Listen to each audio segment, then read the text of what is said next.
One of the last things I like to do before I get up to speak, and this is only the second time I've ever spoken at a convention, although I have spoken in meetings, is get on my knees and pray, and that's one of the things that I did before I got up here. And I just asked God to do the talking, and I'll just move my lips. So hopefully sometime soon, He'll start talking and you'll get a good message. You know, one of the things I was listening to and when this meeting first started is 27 years, unbelievable. 18 years, that's great.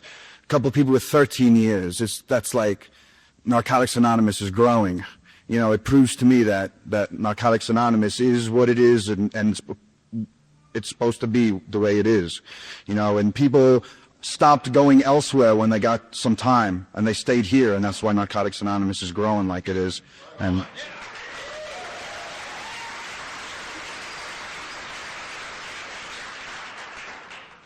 But more than 28 years and 18 years and 13 years was 1 day and 2 days and 4 days and 7 days. And that's the miracle of Narcotics Anonymous. That really is the miracle of Narcotics Anonymous. I haven't been nervous till now, and that's the truth. I think about my using, and I could tell you stories. I could tell you war stories. Boy, do I got war stories. But you don't need to hear war stories. You lived it, otherwise you wouldn't be in this room tonight. And I can tell you some of the good times, and I think there was 1 or 2 when I first started. But you don't need to know about them also, because otherwise you wouldn't be in this room either. But what I do like to do when I speak is talk about what's happened to me since about a week before I found Narcotics Anonymous to what's going on with me today. And for me, that's the steps, the 12 steps of Narcotics Anonymous. And that's what I'd like to share a little bit about. About a week before I got clean, I was in one of those states, and I don't have to really explain it deeply because I'm sure, once again, if you weren't there, you wouldn't be here tonight, where I was hopeless and helpless, penniless and jobless, and I had nothing left, nowhere to turn to, no one to turn to, nowhere to go. And I worked out this deal, and it was going to make me back all of that money, and I ended up with no dope and no money. A week later, and I tried to kill myself, and it was in New York at the time, and I ran out in front of, it was the middle of the winter, and there was ice on the ground, and I ran out into the middle of the street in Jackson Heights where I was living, and I jumped out in front of a mineral water truck, and I closed my eyes and turned around and prayed that he would hit me, and I heard a crash, a screech and a crash. But I didn't feel any pain, and I said, wow, this dying thing really isn't so bad. And I started to check myself, and then I opened my eyes, and he had skidded on a patch of ice and hit a parked car on the other side of the street. And he got out of the truck and started screaming and yelling at me. And again, the miracle started working from that point on, because there was I couldn't live and I couldn't die. Something had to change in this addict's life. And for some reason, my sister happened to be in that neighborhood, and she picked me up and took me out to my parents' house. They had moved to Long Island, and my brother told me about this program that he had been to for a couple of months called Narcotics Anonymous. And he put me on a plane and sent me back to where I had just moved to in Miami. And I got down to Miami, and he told me to call Narcotics Anonymous. And, I had thought, and I don't know what the hell I was thinking. But when I got there, I thought that if I called up the operator and said, can I have the number to Narcotics Anonymous, there'd be cops at my door. So I looked through the phone book, and I saw a number for Narcotics Anonymous. And I called up. And a lady answered the phone, and she said, somebody will call me right back if I give them my name and my number. So I made up a name, and I gave them my number. And sure enough, a guy called me back a couple of minutes later, and I'll never forget what he said to me. He said, I'm an addict, my name is Cliff, and you're in luck. There's a meeting right down the block from you in an hour, and I can meet you there. And he did, and I went. And by the grace of God, I've been clean since that day.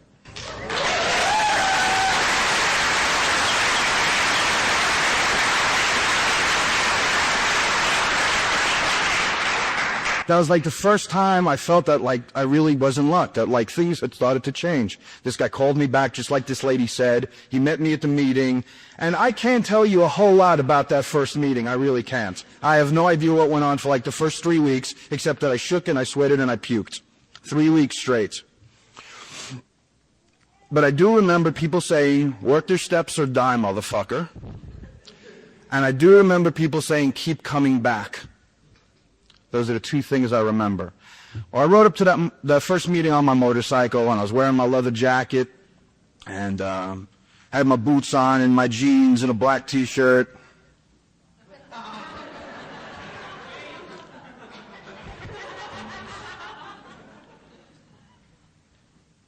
My t-shirt's clean today, though.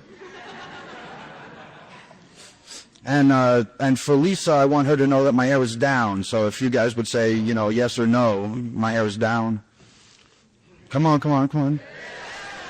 So when she hears this tape, she'll go, okay, thank you. And I went to that meeting, and I got off the motorcycle, and I walked in, and I saw this blonde sitting in the back of the room. And she had a cup of coffee in her hand, and there was a seat next to her. And I walked in, and I sat down, and I took off my jacket, and I put it next to her. And I asked her if I could sit there, and she said yes. And then this guy came in, and he said, you must be Bam Bam. And I said, how did you know? Now, just because everyone else in the room was smiling and talking and laughing, and I was sitting in the back, shaking and sweating and puking, my eyes were sunk back in my head. I weighed about 170 pounds, and today I weigh about 210, so it'll give you a little bit of idea what I looked like. And he came right over to me, and he said, I'm Cliff. And again, I don't remember much, but I remember that the blonde said, here's a meeting list, and tomorrow I'll be at this meeting. And I went. And when I got there, she said, and tomorrow I'll be at this meeting. And I went. Bring the body and the mind will follow. And that's basically how my first 3 weeks of Narcotics Anonymous went. But the funny part about it was I stayed clean for 3 weeks. I had never in my life, since I picked up my first drug, done that. But all the time that this was going on, I kept hearing, work their steps or die, motherfucker, and keep coming back. And I remember looking up, and there were two posters on the wall. One had the 12 traditions of Narcotics Anonymous. Now, they never said work the traditions or die, so I said, the hell with them. And the other said the 12 steps of Narcotics Anonymous. And I looked at them, and there was only 12 of them. And I figured, well, what the hell? I'll do one a day for the next 2 weeks, take Saturdays off, and I'll be done. And I looked at the first step, and it said, don't do drugs no more, I thought. I said, I'm there. I can move on to 2. And then it said something about God, so I could skip that. And the third one said something about God, so I could skip that. And the fourth one said I got to do an inventory, and I said, the hell with yous. And the fifth said, share it with somebody, and I knew yous were crazy. 6 and 7 talked about character defects and shortcomings, and I knew they had the wrong guy there. And then I saw the 8th step where it said, apologize to everybody you hurt, I thought. So I called up my ex's mother.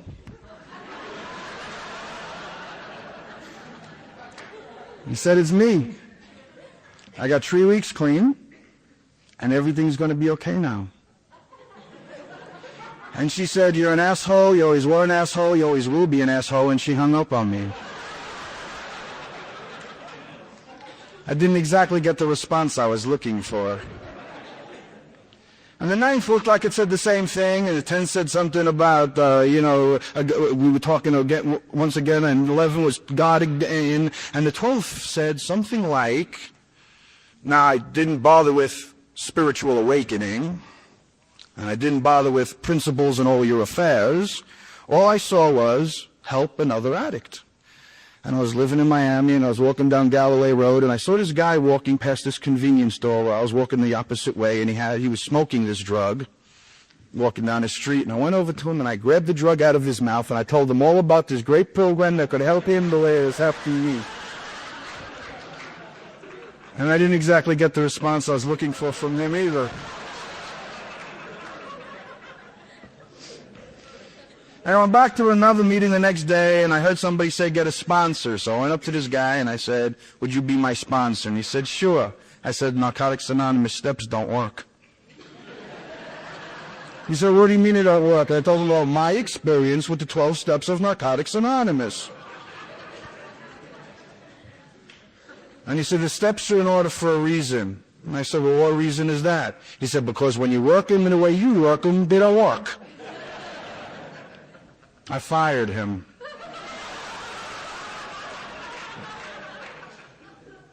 And I asked another guy to sponsor me. And I told him the same story, and he told me the same answer. So I decided, well, maybe they have something. So this guy told me he wanted me to start working the steps. And he gave me some assignments to work on the steps. And he told me what the first step was all about, and that they're in order, and we're going to work one at a time, 1 through 12. And we're going to work the steps. And he gave me some assignments, and he told me what to do. And at the same time, I started hearing people say, you have to change. You have to change if you want to stay clean. You got to change everything.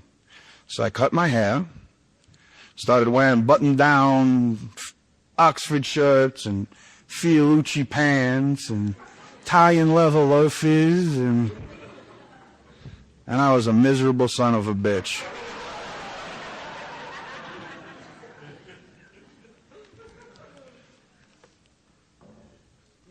My sponsor had me start to work the steps at the same time, and I was miserable the whole time. One of the things he told me is that the first step is in 2 parts. The first part is the only thing I had to do every single day, and I could stay clean.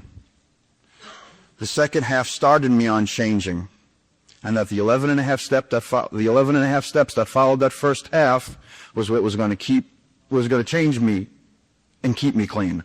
But in order to stay clean, just not pick up, all I had to do was the first half of the first step. That's all I had to do. And he told me the best way not to use is don't pick up. What a concept. And all I had to do is not pick up, and I wouldn't use. And they did that. I was powerless over addiction. And he told me what addiction was not just the drugs. The first time I read it, I thought it said drugs. He told me that my addiction was more than the drugs. My addiction was a lot of things that encompassed what made up this addict. Today I can see a lot of those things more clearly. Back then, all I knew was the drugs. But he told me that if I stopped using the drugs, the rest of the stuff would fall into place. And I didn't understand it then. But today I can look back and see what he was talking about. And ever since I stopped doing the drugs, I saw how the addiction manifested itself in my life and how I can do the things to change the addict's behavior. That's all I have to do. He talked about change in the second half of the first step. He told me that my lives became unmanageable. I didn't stop doing drugs, and then all of a sudden life got great. The second half of the first step doesn't say stop doing drugs or admit you're an addict or become powerless over the addiction and your life gets great. Life became unmanageable. And I learned my first lesson about life becoming unmanageable about that time. I had woken up late, the alarm clock didn't go off, and of course the guy who invented the alarm clock was an asshole that morning. And I ran outside, and I jumped on my sled, and I tried to kickstart it, and it wouldn't kickstart, so everybody in Milwaukee was an asshole. And then when I got on the highway on the way to work, everybody that cut me off was an asshole. And because I got to work late, my boss was an asshole.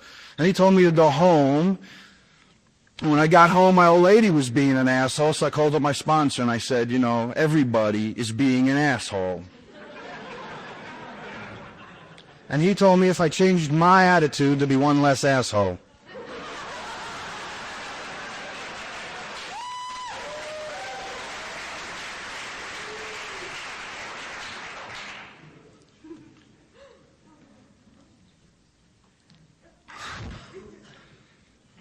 And that's where change started for me. I remember finishing up with him with the first step and going on to the second step. I remember when we started talking about the second step, I said, I don't think I can do this. And he said, why not? I said, because it says God. And he says, where does it say God? I said, well, it's sort of implied. And he said, where is it implied? And I said, well, power greater than ourselves. He says, well, if you don't believe in God, what do you believe in? I said, science. Prove it to me. He says, okay, let's try that. He says, you believe in science? For every action, there's an equal and opposite reaction, right? And I said, yeah, absolutely. He said, something knocked you off your feet and brought you to your knees, right? I said, uh-huh. He said, and something has brought you off of your knees, and you're not using drugs anymore. What is that? I don't know. He said, how about a power greater than yourself? How about that? And that's when I started writing some of the assignments that he had given me for the second step. He also told me about sanity and how sanity is repeating the same mistakes over and over again and we're expecting different results. And it says in the second step that we could be restored us to sanity. It doesn't say that we were necessarily insane, but we could be restored to a place that we were possibly before we picked up. And that was not doing the same things over and over again and expecting different results. That was doing something new, something different, changing. I did about the same time, he asked me how come I was so miserable all the time. And I told him that, I didn't like this change thing. And he says, well, what do you mean by you don't like this change thing? And I said, well, look at me, I don't feel comfortable. I'm driving in a car, I got short hair, I'm wearing like these button-down shirts. He said, well, why are you doing that? And I said, well, because I'm changing. He told me the change comes from the inside. What do you mean? He says, when you change the outside, nothing changes but the way you look. When you change the inside, then things start to change. So I'm back to wearing T-shirts and jeans, riding my motorcycle, and I started letting my hair grow out. No, I also got arrested about this same time. Now, it wasn't for anything I did in recovery. It seems that the DEA had been doing this 3-year-long investigation. Now, for the first period of time, my name had been mentioned over and over again by all these different people. For the second little bit of time, I disappeared. But because I was mentioned so many times in this first period of time, they picked me up. And they arrested me in Miami and brought me up to Maryland to face federal charges, a federal grand jury, and about the same time, we were talking about things changing in my life. And my lawyers told me I needed to cut my hair and shave my mustache and put on like some nice clothes and go to court. And it seemed like that was like going on in my life every couple of years. I was cutting my hair and shaving my mustache, putting on clean clothes and going before the judge. Not necessarily that this is one of the best things that has happened to me. It's one of the best things that has happened to me in recovery. But since I've been clean, I've not had to go to court this long.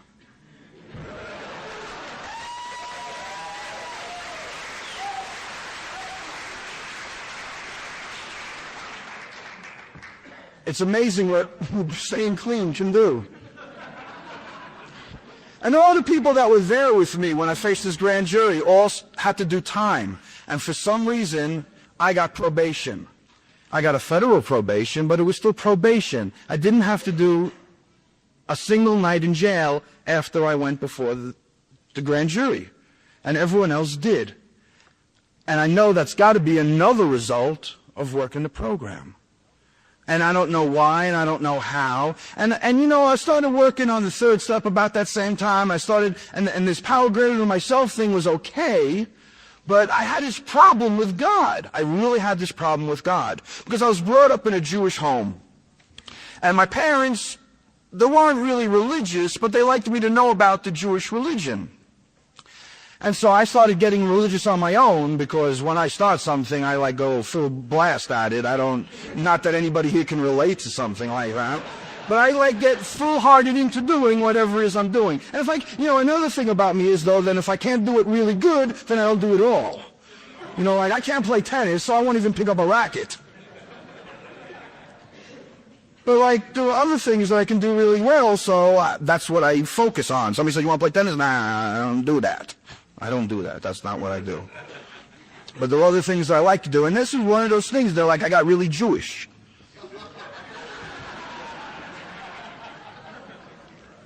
I made my mom change over the whole house to, like, you know, the 2 sets of dishes, and, you know, I started wearing a yarmulke all the time and wearing the tzitzit for anybody who knows. I mean, this is Utah.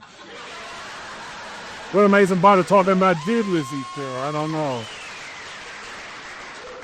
One of the things Lisa told me is that Lisa wanted to come with me here, and that's my girl, and she said something about, you know, while you're there, you know, I don't want you messing with any of the Mormon women. And I said, well, why would I want to mess with a Mormon woman? He says, because you can do 2 at the same time.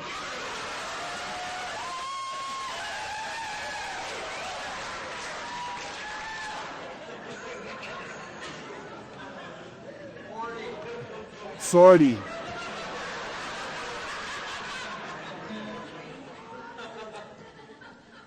So I'm not doing 2 Mormon women while I'm here. Well, so you guys don't need to hear about the Judaism, though, but it was a part of my life, you know, so I started getting, like, full blast into this stuff, you know, and that's like, so what happened was, like, I got turned off by the Jewish part of it, too, because, like, God always seemed to be like this fire and brimstone kind of God, the God that always, like, hurt you and punished you, and the God who, like, you're like, to me, it was like a gotcha God. You know, you do something wrong and your mom says, you do this again and God's going to get you. And you do it again, you fall down a flight of stairs and she says, see, God got you. So I didn't want to have anything to do with this God thing. So when I got turned off to the Jewish religion, I also got like turned off to God, period.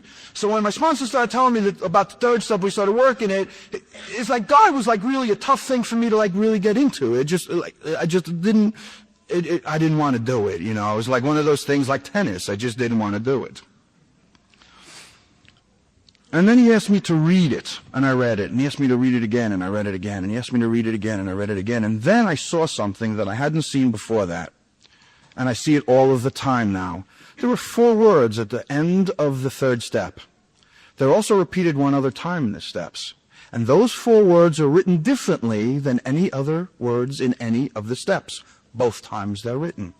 If all the steps are written in bold print, those 4 words are always written in italics. And if all the other words are written in italics, these 4 words are always written in bold print. As we understood him.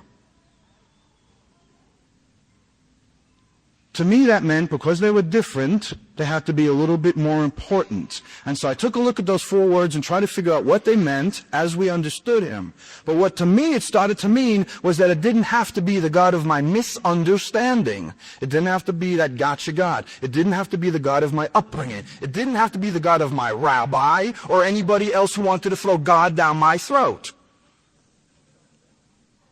Hi, Utah.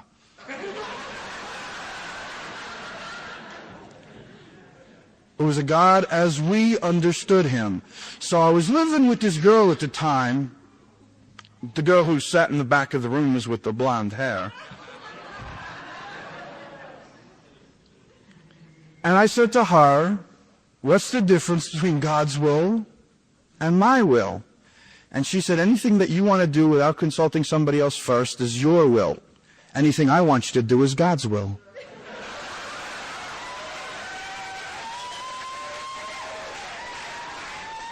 But she also told me that if my God hadn't been working, that I could try using hers. So I said, explain what your God is. And she said, loving, caring, and greater than yourself. And that's what I've been using ever since.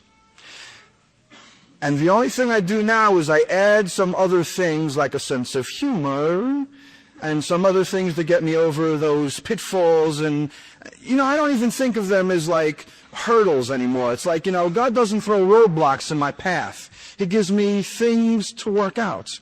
And it always seems that the things he gives me to work out, he's got a real good sense of humor about. Now, I don't always think it's funny at the time, but he's got a sense of humor. So loving, caring, and greater than myself is the only things that I do use on a regular basis, and that's one of the only things that I took out of that relationship that was worth its weight. But I've been using it ever since. And then, what a concept, I found it was written in the basic text.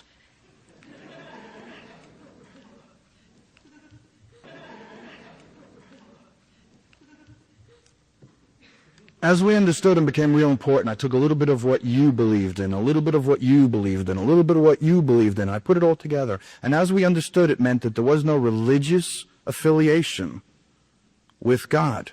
When I walk into a room of Narcotics Anonymous, it doesn't matter what religion. All that matters is that we all understand that there's a power greater than ourselves. And today, most of us call him God. I call him regularly. But most of us call him God. And then I started learning about the fourth step. We started working a fourth step. Now, if other addicts are like me, I think that when you start working your fourth step for the first time, you should be locked up in a closet until you're done. Because what I did the first time I worked my fourth step was not fearless, searching, or moral. What I did when I first started working my fourth step was think about everything I ever did wrong to anybody I ever did wrong to, and instead of writing it, I kept it inside of me, and I walked around with all that anger all of the time. And somebody told me, all you have to do is write it. When you're doing a fourth step, you don't think it, you don't read it, you don't say it, you write it. That's how you get a fourth step done. But I didn't feel like writing at the time. They're just like nothing was coming out. I was angry, I didn't feel like writing. And they said, all you got to do is pray that it goes from here to here to here and then onto the paper. And once it gets on the paper, it doesn't come back. So I tried that. And I started writing. And I wrote. And I wrote, and I wrote, and I wrote. And I don't know exactly how long it took or how many days or how many pages in my notebook it took, but I started to write. And my sponsor started giving me some suggestions on how to do it. And the things that he told me to do is he told me to leave a space after each incident, blah, blah, blah. You ask your sponsors how to do a fourth step. I'm not going to tell you. Ask your sponsors. That's what they're for. Sponsor is a guide through the 12 steps of Narcotics Anonymous. If you don't have one, get one. And when you get a sponsor, say to him, do you work the 12 steps of Narcotics Anonymous? And if he says yes, say, and do you do it with a sponsor who works the 12 steps of Narcotics Anonymous? And then you can say, would you be my sponsor? And I did that. And I asked him how he worked his steps. And he showed me, and he told me how to do my fourth step. And he told me to leave a line between each one. And he told me when I got done writing it to go back through it and write whether I thought it was a sin, a virtue, or the instinctive behavior of an addict in addiction. And I went back through it, and I wrote whether I thought it was a sin, which most of them were, a virtue, which sometimes I thought they were, but I couldn't understand the instinctive behavior of an addict in addiction. But when I got done writing, it felt like there was a weight lifted off of my shoulders. I just felt so much better about me. And I made an appointment to speak to my sponsor and do a fifth step with him. About the same time that I got clean, this other guy in the program, Jeff, got clean. And Jeff and me got clean. He got clean a little bit before me. But Jeff was like one of those sick mothers like I was. And he was like wild and off the wall. And he did all those same crazy things. And, I always had this little thing with Jeff because he had also asked RT to be his sponsor also. So we both had the same sponsor. We're both clean about the same time. We're both working the same, the steps about the same time. And I was starting to feel a little bit insecure about this guy Jeff being around all the time. So when I called up my sponsor, I said, did Jeff already make an appointment for his fifth step? And he said, yeah, we did it already yesterday. And I said, oh, man. So I went to speak to my sponsor. I did my fit step with my sponsor, and while we were there, I said, after I finished my fit step, I said, "But I got a question. I got a question for you." I said, "I got to know, is Jeff better than me or worse than me?" And he said, "The only difference between you and Jeff is he did it with a goat and you did it with a sheep."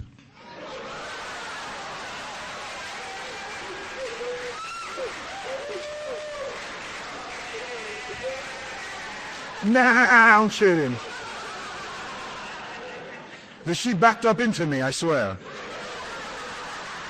A good sheep will do that. Nah, but what he was telling me was that we're all the same in here.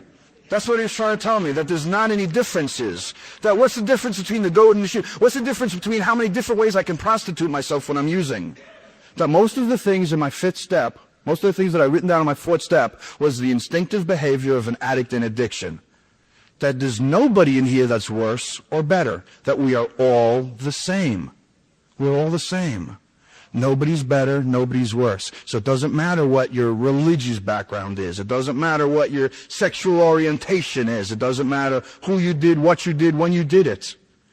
We're all the same when we come into the rooms of Narcotics Anonymous. And that was like a great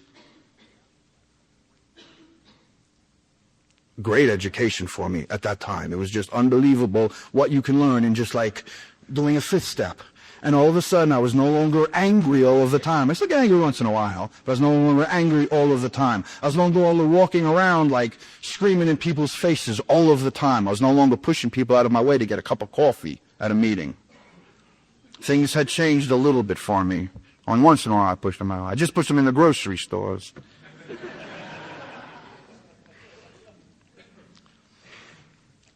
Well, he did. I was talking to Kim about this yesterday. We talked about the different ways that people do sixth and seventh steps, fifth steps, fourth steps. One of the things that my sponsor did, and she said she had never heard of somebody told her this almost the same way a couple of days earlier than that. And one of the ways that what my sponsor did was he had this like list of character defects and shortcomings. And when I was doing my fifth step, he was like checking off where I fit. And Kim and I would talk about that because she had said that she never heard of somebody writing down your character defects when you're going over your fit step with them, so they could tell you, here, this is what you need to work on. These are your character defects. Well, my sponsor had this list and he started to check things, but before I even got halfway through with it, he like crumpled it up and tossed it. It's like, yeah, you already covered them. Now we're going on to something else. But he gave me assignments for my sixth and seventh steps, and some of the things that he had me doing were things that I had no idea what they meant at the time. Things that I had no idea how they could help me. Once again, I had no idea how they could benefit me. He told me to be honestly nice to somebody that I honestly disliked. And there was this one guy that used to come to meetings all the time. He used to say, "I'm definitely an addict and I'm definitely Dave."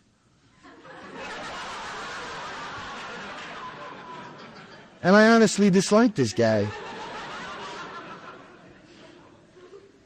But one day he came in with this really nice pair of sunglasses. I said, "You had a nice pair of sunglasses." And he said, "Thank you." And I walked away. And my sponsor told me to say something honestly nice to somebody that I honestly disliked every day for a week. So for 7 straight days, I saw this guy in meetings with the same pair of sunglasses. And for 7 straight days, I went up to him and said, "You have a really nice pair of sunglasses." He said, "Thank you," and I walked away. At the end of the 7 days, I stopped saying it. I have no idea what he was thinking after that. But I went back to my sponsor and I said, "I'm done." And he said, "What did you learn?" I said that David's got a really nice pair of sunglasses.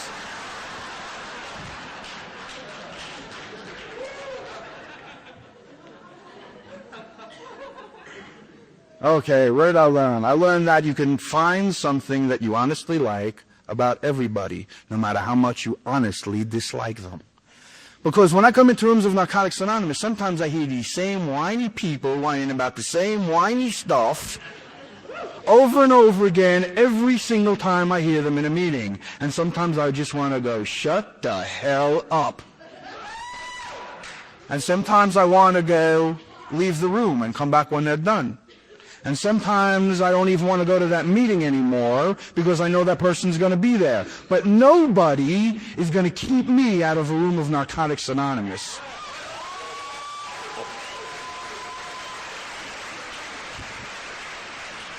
If you don't know it by now, you will by the time I'm done, that I earned my seat here. I belong right here, and nobody's going to keep me from these rooms. But I also learned that I don't have to listen to the messenger all of the time. That I can listen to the message that that messenger has. That if I honestly look hard enough, I can honestly find something that I honestly like, no matter how much I honestly dislike this person. And if I close my eyes, I could be in Ogden, Utah, or I could be in Miami, Florida, or I could be in Jackson Heights, New York.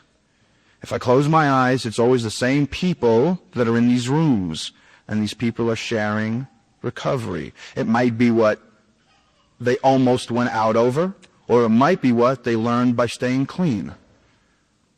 But I don't have to look at the messenger. There's always a message, no matter how much I hate their whining. And I can do that today when I go into meetings, and I never get up and leave anymore just because I don't like the person who happens to be sharing. And that's one of the hardest things I ever have to learn. And I didn't do it right after my first 6 steps. Don't get me wrong there. It took me a long time, but it took me that lesson to start getting into that thing. One of the other things he had me do in Miami, I was living in Miami, and they have toll roads in Miami. I don't know if you got them here. They don't have them in North Carolina. They got toll roads. You go down like 836, you got to throw a quarter in a basket. You go down like the turnpike, you got to throw like $2 in a basket.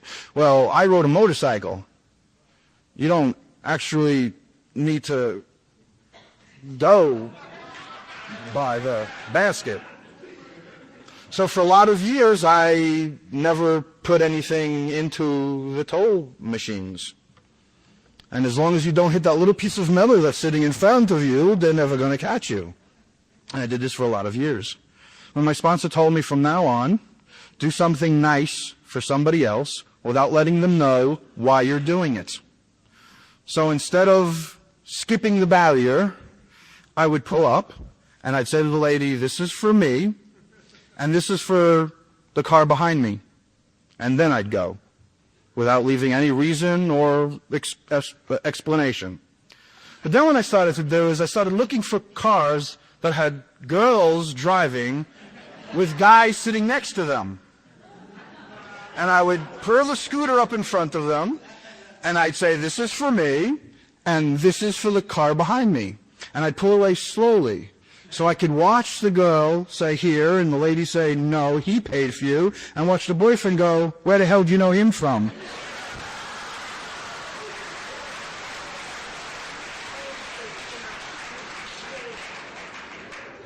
I thought I was having fun. But because of that, I also learned something about when I started doing my 8-step. And another thing I started doing, he started telling me like I should start doing volunteer work. And I didn't understand why, so I went to the hospital and I started doing like some volunteer work. And he told me like I should like go by people's houses, and when like you saw the old lady like and she's got like leaves and branches and stuff in front of her house, move it.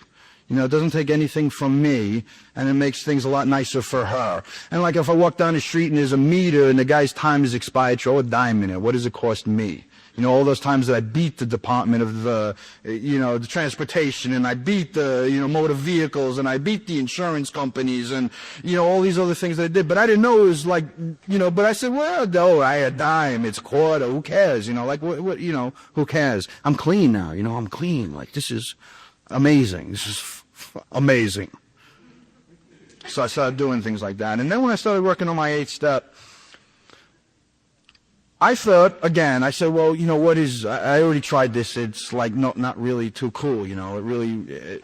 And he says, well, it has nothing to do with saying you're sorry. First of all, the 8th step says doesn't do amends. This says to make a list. He wants me to make 4 lists. He wanted me to make first a list of the people that I had harmed physically. Then he wanted me to make a list of the people that I had harmed emotionally. Then he wanted me to make a list of the people that I had harmed financially. And then he wanted me to make a list of all the people that I had harmed me. 4th one was fun.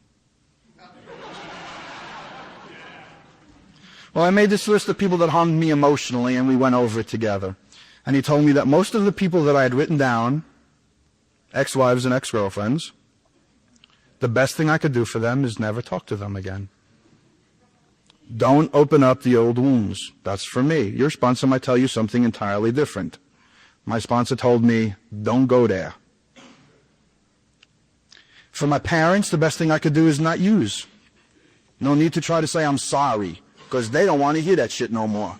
How many times did I say, I'm sorry, I'll never do it again, and do it again? And say, I'm sorry, I'll never do it again, and do it again. And say, I'm sorry, I'll never do it again, and do it again. Finally, they said, the hell with you. We know you're not going to do it again, because we ain't going to give it to you this time. So they don't want to hear I'm sorry. I didn't know that I'm sorry has nothing to do with my 8th step. But he told me that the best thing I could do is stay clean.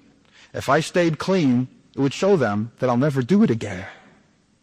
And the only thing that he could tell me about that is that time takes time. There is nothing that can substitute for time. Time takes time. Now, there's 9 months or a year and a half, I didn't understand all this stuff. For 2 years, I didn't see how my parents would ever love me again. It wasn't until my sister got married that my father actually handed me a key to the house and said, go ahead over there and I'll meet you there later. My father handing me the key to his house on Long Island? That didn't happen for a lot of years clean, regardless of a lot of years using. So I didn't understand all this stuff, but he said to me, just stay clean. He told me that how come I didn't have my name on the list of people that I hurt emotionally? I said, well, I don't count. He says, you count more than anybody. Put your name at the top of the list and stop beating yourself so much.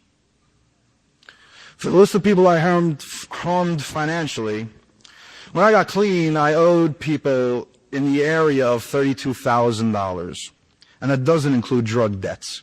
He told me, throw them out. There's no sense in going to a whorehouse and ordering a ham sandwich. There's no reason to go. She's got a confused look on her face. You don't go to the drug dealer and say, here's the money I owe you. Okay? Those are places I don't need to be today. I don't go back there. I don't have to prove to anybody that I'm clean. I don't have to prove to anybody that here's the money I borrowed or stole or took or you fronted me. There's no reason for me to be there. I don't owe those drug debts. Now, notwithstanding the drug debts, I owed somewhere in the area of $32,000, and most of it was to the IRS. Well, see, when I got arrested, it's amazing that they taxed my drugs. They taxed all of those years that I wasn't reporting income. And they took a guess, and what was they going to do? Say, no, it wasn't that many kilos?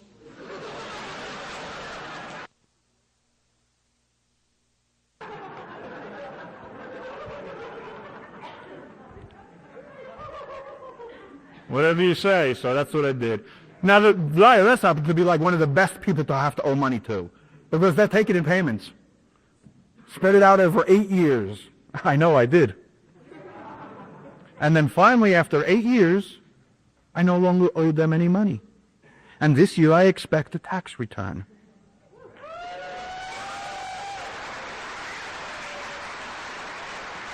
And since I paid them off, I've gotten a tax return every year. First year was like $57, but it was better than paying them for 8 years. And then like now, I think like if I started off when I was clearing with like a $32,000 debt, I think now to like I'm down to like $3,200. I still owe people money. There's still a couple of credit cards out there that I still have to clean up. And there's still some other things, like I need to take care of on the side, that like I just need to do. My brother laid out money for me to get a lawyer. My cousin laid out money for me to get a lawyer. These people are pretty important. If it wasn't for them, I'd be in jail. If it wasn't for these people, I would be in jail. If it wasn't for God, I'd be in jail. But these people lent me money, so I'm going to get it back to them. Even if it has to be 15, 20 years late, I'm going to get it back to them. That's something that I need to do for me. And the people that I harmed physically, he told me, there's no way I could go back to Arizona and tell this guy Terry, I'm sorry I broke his kneecaps with a baseball bat. It ain't going to work. So that's why I was doing volunteer work at the hospital. What a concept.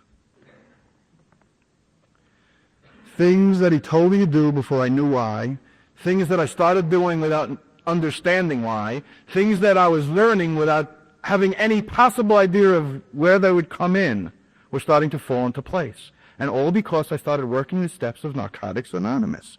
All because I stayed clean a couple of days in a row. All because of the people that I see on a regular basis coming back to meetings and are still here. Same people that are here when I got clean are still here today. They're not having to go anywhere else to find anything else. If I wanted to go somewhere else, I shouldn't probably get into this stuff, but I'm going to. If I wanted to go somewhere else, I would stay there. That's for me. If I needed to get it somewhere else, I probably wouldn't need to get it here. The screws never helped. The turnkeys never helped. The psychiatric social workers never helped. My mom never got me clean. My girlfriends and my wives never got me clean. Narcotics Anonymous got me clean. This is why I keep coming back. I love this program, and I keep coming back. This is what works for me. If something else works, that's fine. But if I'm going to go somewhere else, I don't think I need to tell my psychiatric social worker how my NA meeting went today. There's nothing that I could share about my NA meeting that's going to help my psychiatric social worker. So I don't go, first of all, but if I did go, I wouldn't have to share about it. So when I hear somebody else coming into my meetings, share about recovery from the disease of addiction through the 12 steps of Narcotics Anonymous. Thank you very much. That's what I come here to hear. I come here to hear a message of recovery from Narcotics Anonymous and the 12 steps of Narcotics Anonymous from the disease of addiction. That's why I come here. If I wanted to hear about some other shit, I would go there. I don't want to. That's why I came here. And please, even if you don't care about the traditions, or you don't care about me, or you don't care about your mother, care about the newcomer who you're confusing the hell out of.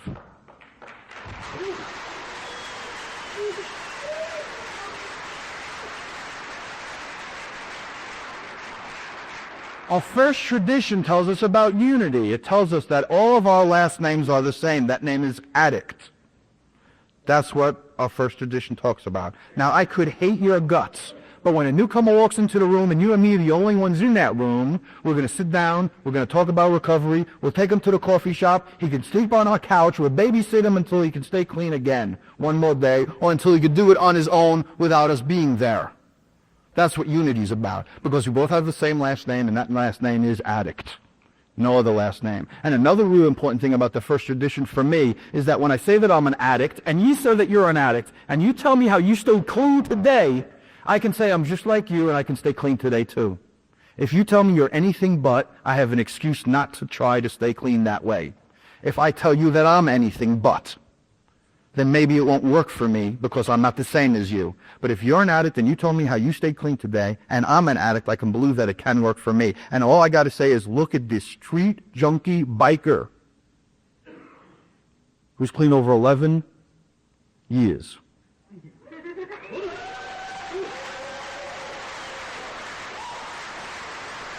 And that's because my last name is Addict. That's all it's because. Now, everyone calls me Bam Bam. That's what I've been called for so long. Sometimes I forget what my real name is. But everyone knows me as Bam Bam. That's who I am, on Bam Bam. But it doesn't mean, because you could call yourself anything you want to call yourself as long as your last name is Addict. Call yourself Joe, call yourself Sue. The idea is that you have a first name so that somebody doesn't have to say, hey, that guy. So I have a name, and that name happens to be Bam Bam. That's the name that I use. That's what everyone knows me as. I'm not hiding from anything. I'm not hiding from anything. I no longer have to look over my shoulders. I'm a locksmith by trade these days. Not by trade. I get paid to open cars and houses. The best part of it is that when I'm opening up a house, I don't have to look over my shoulder to see who's coming down the street. Yeah. That's what it's about for me today.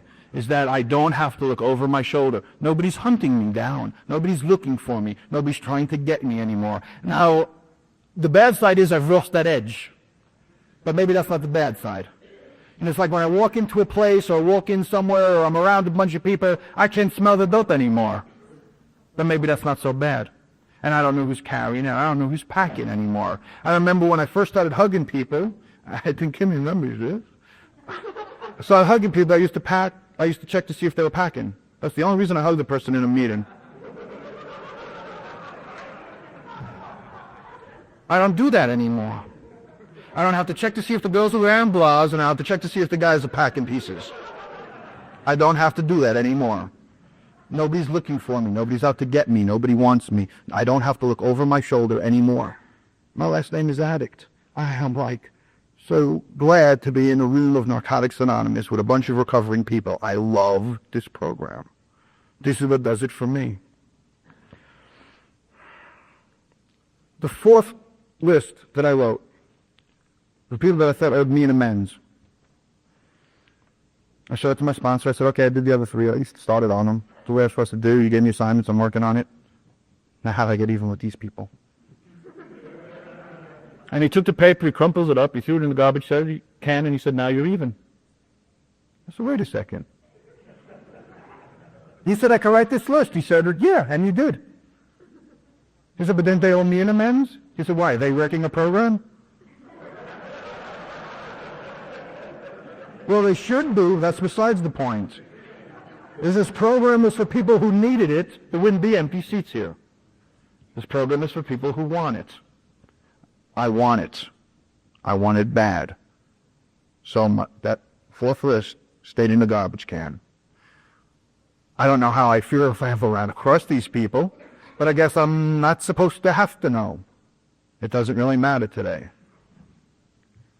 I do know that I feel a lot better about the people that I owe amends to. I've gotten from 32 grand down to 3,200. I've gotten from my parents not even wanting to see me to inviting me over for the holidays and giving me the key to the house. I've gotten to where my brother loaned me money again to get a lawyer yet. That was like the big thing. I was clean a year and a half, but still, he loaned me money for a lawyer. The two things he was never going to do, loan me money or bail me out. I love this program. It's all about this program working in my life.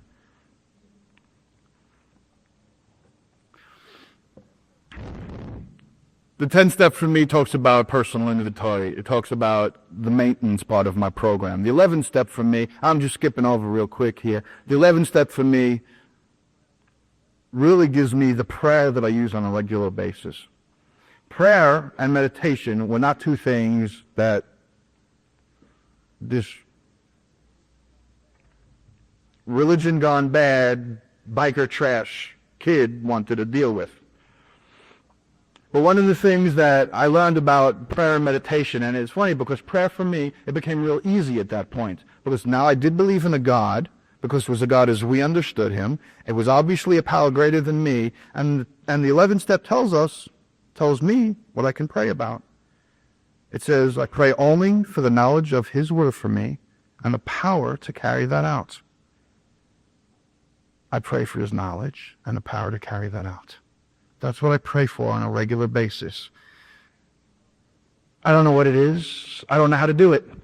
But I pray for it, and I'm clean.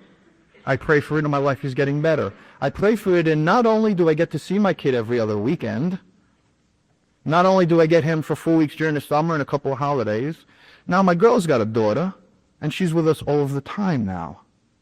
I have, people in my life that, I'm responsible for. So I know that part of that's got to be knowledge of his will and power to carry that out. I don't know. But today I don't have to. I just don't have to. I'm not that goddamn important.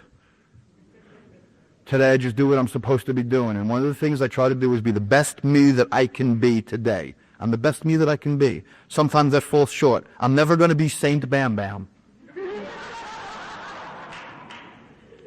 Sometimes I do things that aren't so nice, but one of the things that my sponsor told me is if you never want to have to tell that person you're sorry, don't hurt them today. It's a lot easier. My 9 steps have been a whole lot easier since he told me that. So I don't do things purposely. Sometimes it happens and I have to. And that's one of the other things that the 10 step tells me is that when I'm wrong, I can admit it today. There used to be the time where, if I was wrong, it wasn't really wrong, you would just sort of right. Sort of. Now, if I'm wrong, I could probably admit it, and then when I get back to the 9th step, I can do an amends with you. One of the nice things about working the 12th step today is that it does have that first part about the spiritual awakening. It does have the last part about all of my affairs. It also tells me about helping another addict and how I can do that. The 12th step, for me, is the second promise that Narcotics Anonymous makes. I truly believe, for me, that there are only 2 promises that Narcotics Anonymous makes. Page 102 of the basic text, 5th edition. Promise from freedom addiction, freedom from active addiction, the solution that eluded us for so long. And the second promise, to me, is the first part of the 12th step. Having had a spiritual awakening as a result of these steps. It's sort of telling me that if I'm ready to work my 12th, it promises me that I've had a spiritual awakening out of the other 11.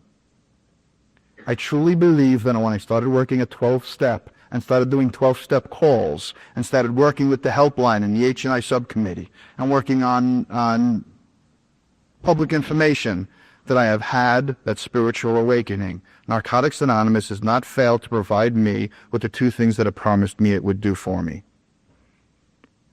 I love this program. When I do 12-step calls, once again, it doesn't matter about race, creed, religion, lack of religion, social, economic standing, political belief. And proof of this is one of the first times I had to do a 12-step call after I moved to North Carolina. I am a New York street junkie biker Jew. Living in North Carolina. And I got a call to help a guy. I was supposed to do a 12-step call, pick him up and bring him to a meeting. And I never do 12-step calls by myself. So I called this guy up, and he wasn't home. So I called up this other guy, and he wasn't home. And I went down my list of people in the program that could help me do a 12-step call, and I got to this other guy. And I said to him, can you do a 12-step call with me? And he said, sure, meet me at such and such a place. And I went over there to pick this guy up to go do a 12-step call for somebody else. Well, when I got there, here was this black militant who swore that if he ever shook a white man's hand, he'd have to cut it off. Cut off his own. And here he was getting into the car with this biker Jew from New York. And the best part was we went to do a 12-step call on this redneck hillbilly.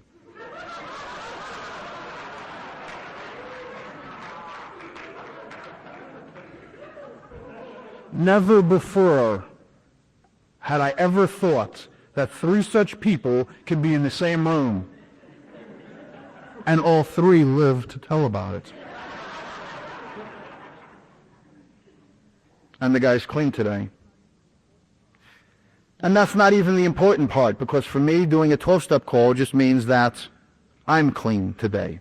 I did a 12-step call, and I left there clean. That's what the 12-step call is all about for me today. The 12-step also tells me about working these principles in all of my affairs. I take this stuff, and when I leave this room, I can take some of that stuff with me out there. I don't have to preach the gospel. I don't have to make this guy stop using and join my way of life. I don't have to do any of those things today. What I do today is take it into my affairs. I am a better me today. I can live with me today. I can do the things for me that make me a better person, and wow, it seems that other people like me better, and there are a whole lot less assholes. It's amazing what this program can do for me. I have no idea what time we started or what time I'm supposed to end. I got no idea. But there are some things that I wanted to talk about, and I didn't even I was thinking about the traditions, and I started to touch on some of the traditions, and there are a few traditions that really mean a lot to me. The third tradition means a lot to me. The third tradition, but that's sort of what I've been talking about here. It doesn't really matter. All you need is a desire to stop using. Not the honest desire, not a desire to stop using certain things and not other things. Desire to stop using. Have the desire to stop. I have the desire to stop, but I'm still loaded. You can still come to my meeting. I'd ask you not to share. until after the meeting with other people, but please come to my meeting. And I'll go with you to the coffee shop. And I'll sit with you overnight if I have to. But please come to my meeting. The desire to stop using is all that's important for me.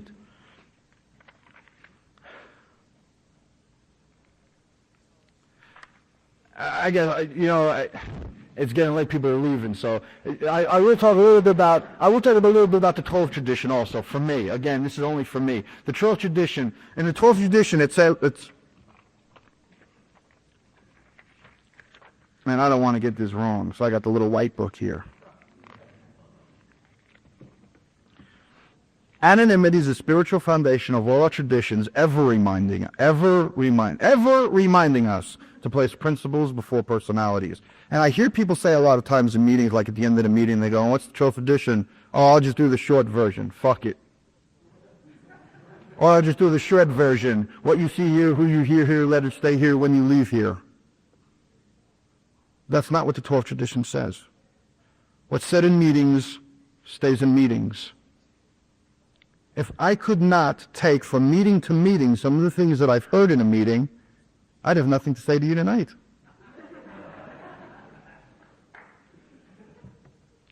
But I've heard it in meetings, and it stays in meetings. And that's why anonymity is important in my life. I don't have to say, Kim told me, I heard, and bring outside these rooms. It's not about that. What it's about is that I heard a person share in a meeting today something that helped me to stay clean one more day. And I think that you could use what I heard. So I'm going to relate it to you. I'm going to tell you what I did. I'm going to tell you how I did it. This is what I did. And it worked for me. I think it might work for you too. Try it. My last name is Addict. So is yours. Keep coming back. I love this program. The last thing I did before I got up here to share is to get on my knees and pray. When I got up here, I was nervous and there were butterflies in my stomach. Those butterflies are gone, so I must be done. Thank you very much.